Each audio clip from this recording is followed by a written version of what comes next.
Hey y'all, what's up guys, it's your boy Anikyo here, back again with another video, and today we're going to be talking about the My Hero Academia Heroes Rising movie. So I recently had a chance to watch the movie recently, and it was a pretty damn good movie. I really did enjoy it, and I have a lot of things I want to talk about. So if you guys haven't watched the movie yet, then please click off the video, probably come back after you've watched it.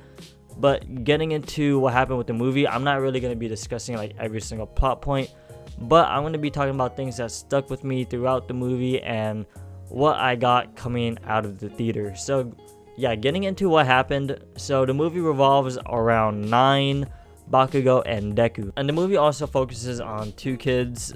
One of them has the power or the quirk to cell reproduce at an accelerated rate. So that's what the villain 9 wants, to make him invincible and like to make him immortal at that point. If he has the ability to cell reproduce, he'd be able to reproduce the cells that he's losing from using his quirks all the time. He's very similar to All For One in terms of abilities, but the thing about 9 that differentiates himself from All For One is that he's capped at a certain amount of time he could use his quirk, and I think he can get to the point where he dies if he uses it too much. So when he first encounters Deku, something that I really want to talk about was when he tried to steal Deku's quirk, because he saw that Deku had a really powerful quirk and he wanted to take it for himself, but he couldn't take it, probably because all of the predecessors are saving Deku from him taking his quirk stolen, like they're protecting him in a way.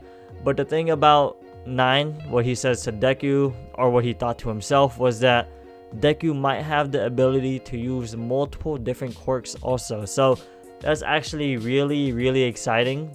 We didn't get to see it get explored much in the movie, because maybe it's something that will happen in the manga at a later time. But that was really exciting to hear, that Deku could probably use something other than One For All. Like he could probably learn how to fly, learn how to use fire, like learn how to use a bunch of different quirks that are as powerful as One For All. So I can't wait to see that be explored more in the anime and manga. Maybe he might be able to use what the predecessors had. I'm not really too familiar about the quirks they had. Did they all have One For All? I'm kind of confused about that. So yeah, just let me know in the comment section down below if you guys know what the predecessors had as their quirks. I wasn't too sure, but he might be able to use those quirks too. So if he is able to use all of the quirks of the predecessors, or even like a quirk like Todoroki, say that Deku has a quirk like Todoroki, damn bro, that'd be powerful as fuck. Like Deku would be unbeatable at that point. What I really want to talk about was the final moments of the movie. There was a final battle between Deku, Bakugo, and 9, and Bakugo and Deku were getting their asses beaten. So the only way that Deku could think of a way to beat 9 is if he transferred his power to Bakugo, because Deku thought that if All Might could still use One For All even though he transferred it to Deku, then he might be able to use like the final embers of what was left of One For All in his body and help Bakugo defeat 9. So Deku transfers the power to Bakugo, and dude, that scene was so good. What I don't understand during the fight though was when Bakugo was able to use One For All without any like repercussions. Like he didn't struggle like Deku when Deku first tried to use One For All. And then at the very end of the movie, Deku tells All Might that he's sorry for transferring the power to Bakugo, because All Might gave it to Deku and he wanted him to be the predecessor. But the only way that Deku could save the island and the people was if he gave it to Bakugo. But what I really don't get was that ass pull. The plot armor came in and Deku was able to get his powers back, because I guess Bakugo lost consciousness before the transfer completed.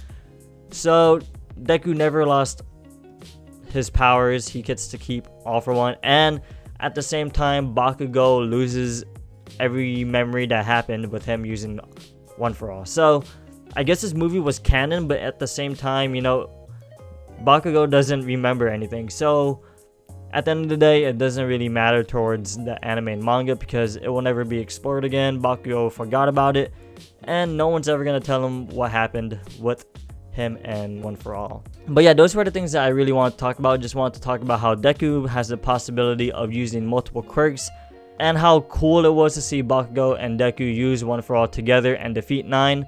But at the same time, I'm kinda disappointed at the way it was handled at the end, with how Bakugo lost his memory of using One For All, and how the power was given back to Deku because Bakugo lost consciousness. Like, I would have rather liked it if Bakugo, you know, took One For All and then gave it back to Deku.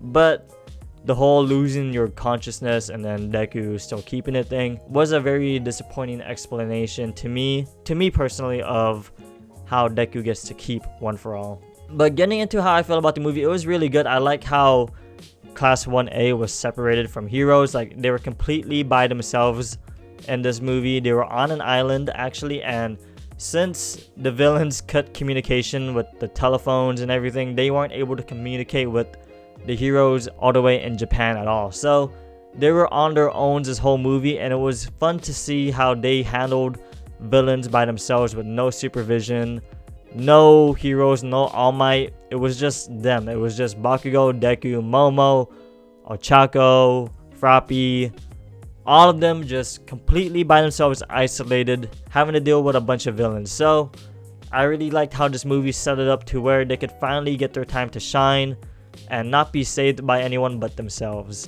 But yeah, I think that's all I had to talk about. I honestly got spoiled of the movie before I even watched it, because yeah, I was just going on YouTube one day. Like, I didn't even search anything at all yet, but on the front home of my YouTube, I saw a thumbnail of Bakugo and Deku both using One For All. So I was already spoiled by the fact that Bakugo was going to be able to use the power.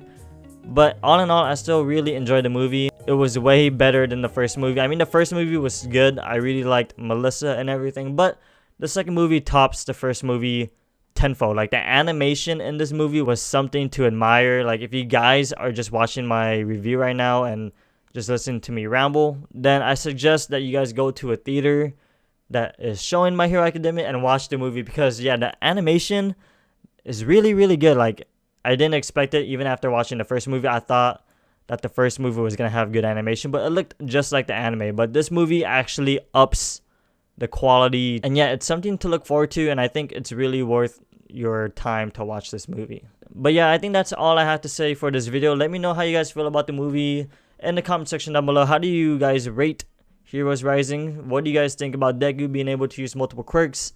Was it already foreshadowed? I don't know, but yeah, let me know how you think about that.